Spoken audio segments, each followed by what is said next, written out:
ఆయన ఓ తత్వవేత్త, ఓ రాజనీతిజ్ఞుడు, అన్నిటికీ మించి ఆదర్శవంతమైన ఉపాధ్యాయుడు.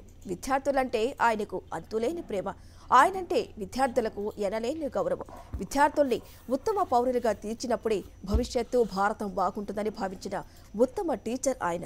అందుకే ఆయన పుట్టినరోజును ఉపాధ్యాయ దినోత్సవంగా జరుపుకుంటాం. సర్వేపల్లి రాధాకృష్ణన్ గారు భారతదేశానికి ఒక గొప్ప విద్యావేత్త, తత్వవేత్త మరియు రాజకీయ నాయకుడు. ఆయన సెప్టెంబర్ 1888 5న ఆంధ్రప్రదేశ్ రాష్ట్రంలోని తిరుత్తని గ్రామంలో జన్మించారు. ఆయన విద్యాభ్యాసం మద్రాసులో జరిగింది. రాధాకృష్ణన్ గారు తత్వశాస్త్రంలో పోస్ట్ గ్రాడ్యుయేషన్ పూర్తి చేసి మద్రాసు క్రిస్టియన్ కాలేజీలో అధ్యాపకుడిగా తన వృత్తిని ప్రారంభించారు. రాధాకృష్ణన్ గారు విద్యార్థిగా ఉన్నప్పుడు ప్రతిభావంతుడిగా పేరు పొందారు. ఆయన రాసిన పుస్తకాలు మరియు వ్యాసాలు తత్వశాస్త్రంలో గొప్ప కీర్తిని సంపాదించాయి. ఆయన రాసిన ఇండియన్ ఫిలాసఫీ పుస్తకం ప్రపంచవ్యాప్తంగా ప్రసిద్ధి చెందింది.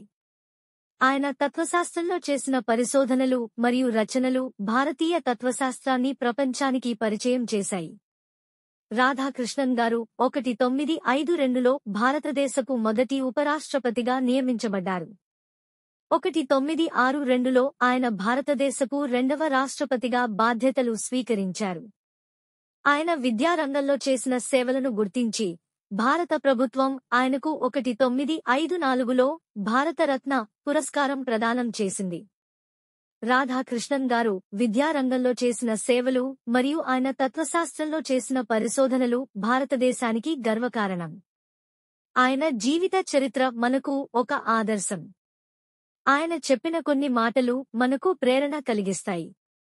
నిజమైన సమర్థవంతమైన మంచి గురువులు మనల్ని ఆలోచింపచేసేవారు, మన ఆలోచనాశక్తిని పెంపొందించేవారు అని ఆయన అన్నారు. Like, share and subscribe.